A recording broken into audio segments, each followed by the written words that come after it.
Comic cone की वजह से प्रोजेक्ट के का पहला ऑफिशियल ग्लिम्स रात के 2-3 बजे ही रिलीज हो गया था। हालांकि मैंने देखा सुबह की 7 बजे। पता मैंने जब इसका पहला पोस्टर देखा था तभी सोचा था कि इस पर फिल्मी रोस्ट का एक एपिसोड तो बनता है, लेकिन फिर मैंने सोचा कि नहीं यार, पहले से ही प्रभास की इतनी लगी पड़ी है और अब सिर्फ एक पोस्टर को लेकर उन्हें ट्रोल करना ठीक नहीं होगा। पहले ग्लिम्स आने देते हैं, फिर आराम से बात करेंगे। और मेरा फैसला सही साबित हुआ, ग्लिम्स एकदम कमाल की निकली। लेकिन भाई नाग अश्विन जैसे ग्रेट डायरेक्टर से मुझे ये उम्मीद नहीं थी। खैर, उन्होंने प्रोजेक्ट के या फिर कल की 2898 एडी में ऐसी कौन सी गलती की है वो तो हम जानेंगे ही, लेकिन पहले ग्लिम्स का ब्रेक डाउन करती है क्योंकि इसमें बहुत सी अमेजिंग डिटेल छुपी हुई है। ओके, तो सबसे पहले इसके नए नाम का मतलब जान लेते हैं। तो कल की यानी विष्णु का अवतार, ये तो तुम्हें पहले से ही पता होगा, पर ये 2898 एडी क्या है? दरअसल एडी का लॉन्ग फॉर्म होता है एनो डोमिनी। ये दरअसल एक लैटिन शब्द है जिसे ईसा मसीह के जन्म के बाद के सालों को बताने में उपयोग किया जाता है। जैसे ईस्वी सन पूर्व, यानी कि ये 2898 के साल को दर्शा रहा है, जिसका मतलब साफ है कि मूवी की टाइमलाइन फ्यूचर में सेट होने वाली है। ग्लिम्स के पहले ही शॉट में कुछ सैनिक अपने हथियारों के साथ कहीं पर जा रहे होते हैं। इनके नीचे ही तुम त्रिकोण वाले सिंबल को साफ नोटिस कर सकते हो, जिसको लेकर मार्केट में ये खबरें उड़ रही हैं कि ये 3 टाइमलाइंस को फोरशैडो करता है, यानी कि फ्यूचर, पास्ट और प्रेजेंट। और इसको लेकर ये भी कहा जा रहा है कि अपना जो विलन है, यानी कि अपने कमल हसन, वो टाइम ट्रैवलर होने वाले हैं, यानी कि वो टाइम मशीन में बैठकर टाइम ट्रैवल करने वाले हैं। कोई सेंस है इस बात? और मेरे हिसाब से इसमें 3 ग्रुप्स देखने वाले हैं। एक वो लोग जो गरीब है या फिर आम लोग हैं जिन्होंने अपनी आर्मी बनाई है। दूसरा 2 अमीर राजा या फिर सोसाइटी जिनके बीच में ये जंग है। और मेरे हिसाब से ये त्रिकोण वाला लोगो जो है वो विलन के किंगडम का लोगो है या फिर सिंबल कह सकते हो। अच्छा, तो नेक्स्ट शॉट में तुम एक सिख आदमी को मरा हुआ देख सकते हो जिसके सर में गोली मारी गई है। और यहाँ नीचे तुम एक बुद्धिस्ट लड़की को बैठा हुआ भी देख सकते हो। पीछे से ये आदमी जिसने सैनिक जैसे कपड़े पहने हैं वो सभी लोगों को सेव कर रहा है। ये वही गरीब लोग है जिनके बारे में हमने बात की थी। और तुम इनकी आर्मी को भी नोटिस कर सकते हो। और जाहिर है कि इन पर हमला हुआ है। और मेकर्स की ये बात मुझे बहुत अच्छी लगी कि वो फ्यूचर में जितनी चीजें हो सकती है उसे लॉजिकली दिखाने की पूरी कोशिश कर रहे हैं, जैसे कि सभी धर्म के लोगों का एक साथ मिलकर लड़ना। और अब अगले ही शॉट में तुम इन बच्चों को देख सकते हो जिनके चेहरे देखकर ही पता चलता है कि इन्हें बंदी बनाया गया है। और मेरे हिसाब से शायद ये उसी हमले में किया गया होगा। अब ये बच्चे गुंडों के पास है, इसका पुख्ता सबूत इनके पीछे लगी रेड लाइट है। भाई लोग, ये रेड लाइट विलन को फोरशैडो कर रही है। अब यहाँ पर तुम देख सकते हो कि कोई इस बच्चे को पानी पिला रहा है। अगर तुम इस बच्चे को देखोगे तो ये कई दिनों से प्यासा लगता है, यानी कि फ्यूचर में पानी की कमी वाली बात भी मूवी में दिखाई जाएगी। इन लोगों के पीछे के मौसम से भी तुम इसका अंदाजा लगा सकते हो, जो कि काफी हॉट है। वैसे ये गंजे अंकल कल्कि में एक अहम रोल में दिखने वाले हैं। यहाँ पे तुम देख सकते हो कि ये व्हाइट आर्मी के साथ लड़ रहे हैं। तो मेरे हिसाब से पहले इन व्हाइट और ब्लैक आर्मी के बीच एक जबरदस्त लड़ाई होगी, जिसमें इनके पास ये फ्यूचरिस्टिक वेपन्स है जो कि बहुत ही कार्टूनिश लग रहे हैं। ये लड़ाई उन्हीं अमीर सोसाइटीज में या फिर किंगडम में है। इसका सबूत तुम्हें इनकी रेड लाइट और ब्लू लाइट से मिल जाएगा। इस सीन में भी तुम कमल हसन के कमांडर और उनकी सेना को किसी पर हमला करते हुए देख सकते हो, और ये हमला इन पर कर रहे हैं। और मैं श्योर हूँ कि ये सारे सीन एक ही लड़ाई के हैं, क्योंकि इसमें तुम ब्लू लाइट्स वाले वेपन्स और रेड लाइट्स वाले वेपन्स नोटिस कर सकते हो। यानी कि ये दोनों अमीर ग्रुप टेरिटरी को लेकर एक दूसरे से भिड़ेंगे, जिसमें शायद व्हाइट आर्मी हार जाएगी, क्योंकि ये गंजे अंकल उस तीसरे गरीब लोगों की आर्मी में भी शामिल हो गए हैं। इनके कपड़े तुम देख सकते हो। तो जहाँ भी तीसरे ग्रुप यानी सबसे गरीब लोग रहते हैं वहाँ पर भी विलन लोग हमला कर देंगे और ये बंदा मारा जाएगा। लेकिन शायद गंजे अंकल नहीं मरेंगे। हाँ, मैं जानता हूँ कि उनके ऊपर ये 2 नल्ली वाला फ्यूचरिस्टिक हथियार लगाया गया है, पर क्योंकि उनका एक अहम रोल कल की मूवी में होने वाला है तो मुझे ऐसा लगता है कि वो नहीं मरेंगे। ओके।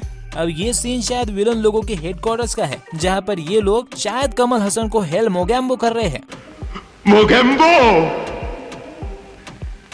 खुश हुआ। अब इस सीन में ऐसा लगता है कि किसी को मौत की सजा दी जा रही है, लेकिन मुझे ऐसा नहीं लगता। इन खड़े लोगों को देखकर ऐसा लगता है कि या तो किसी इंसान पर कोई प्रयोग किया जा रहा है उसकी मर्जी से, या फिर प्रोबेबली किसी लाश को जलाया जा रहा है, क्योंकि बॉडी में कोई मूवमेंट नहीं है। अगर किसी को मौत की सजा दी जा रही होती तो वो हंसते हंसते मौत के हंसते तो नहीं चढ़ता ना। मेरा मतलब है कि कोई ना कोई मूवमेंट जरूर दिखती। और अगर तुम ध्यान से नोटिस करोगे तो इसके पेट पर एक गैजेट लगा हुआ है, और मेरी तीक्ष्ण निगाह ये कहती है कि ये एक लड़की है।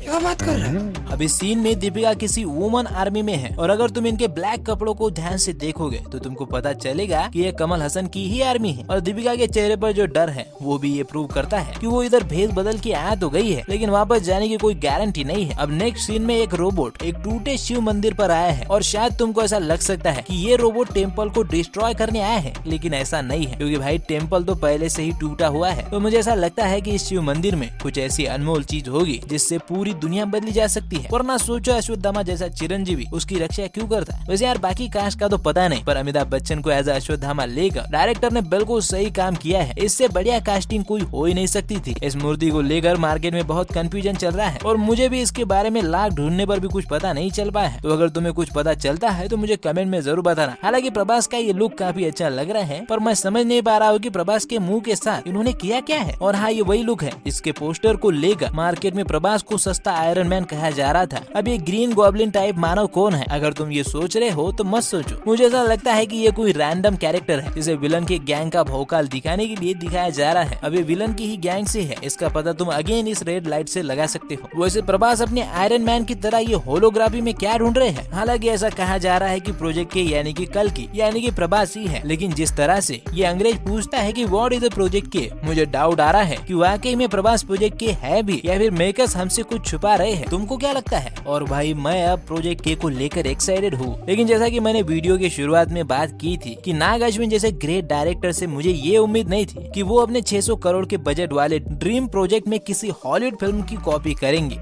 ये क्या बात करता है यार? हाँ, मैं इसे कॉपी ही कहूंगा। सॉरी, मगर मैं बाकी यूट्यूबर्स की तरह प्रोजेक्ट के को ड्यून मूवी से इंस्पायर नहीं कह सकता। इंस्पिरेशन उसे कहते हैं जब आप किसी ग्रेट चीज को देखकर अपना कुछ नया और डिफरेंट बनाते हो। लेकिन इस ग्लिम्स में इन सैनिकों के सूट से लेकर पीछे दिखाए गए रेगिस्तान तक सब कुछ सेम है। यहाँ तक कि म्यूजिक भी सेम लग रहा है। अगर तुम्हें मेरी बातें झूठी लग रही है तो तुम बस एक बार यूट्यूब खोल के ड्यून और प्रोजेक्ट के दोनों का म्यूजिक सुनना, तुम्हें सब कुछ समझ में आ जाएगा। और मैं ये किसी हेट फैलाने के मकसद से बिल्कुल नहीं कह रहा हूँ, बल्कि मुझे तो अफसोस है, मैं गुस्सा हूँ उन सभी इंडियन मेकर्स से जिन्हें इतना बड़ा बजट मिलकर भी वो कुछ नया बनाने का नहीं सोचते, बल्कि वही पुरानी चीजें चिपका देते हैं। चला, अब तो एक सच्चा फिल्मी लवर होने के नाते मेरा सपना बन चुका है कि अपने इंडियन सिनेमा में कुछ बड़े पैमाने पर ओरिजिनल देख पाऊं। लेकिन इतना सब देखने के बाद भी मैं दिल से चाहता हूँ कि कल की मूवी किसी की कॉपी ना लगे और वाकई में ये बस एक इंस्पिरेशन ही हो। मैं जानता हूँ कि प्रभास के फैंस को मेरी ये बातें बुरी लगी होगी, लेकिन अगर एक सच्चे फिल्मी लवर्स की तरह सोच के देखोगे तब तुम्हें पता चलेगा कि बदकिस्मती से ये सब सच है। खैर छोड़ो ये सारी बातें, पहले मुझे ये बताओ कि तुम्हें ग्लिम्स कैसा लगा। साथ ही में मैंने 90s के कुछ ऐसे टीवी सीरियल सुपर हीरोज को लेकर एक वीडियो बनाई है जो आज के समय में सुपर हीरो मूवी डिजर्व करते हैं। और हाँ, हमेशा की तरह वो वीडियो तुमको ऊपर मिल जाएगी। अगर अपने बचपन को दोबारा जीना चाहते हो तो वो वीडियो जरूर देखना। और हाँ, अगर ये वीडियो अच्छा लगा हो तो लाइक और शेयर जरूर करना। साथ ही में ऐसे ही वीडियोस के लिए चैनल को सब्सक्राइब जरूर करना। तो फिर मैं चलता हूँ। आज की वीडियो में बस इतना ही। हम मिलेंगे अगली वीडियो में, तब तक आप फिल्में देखो।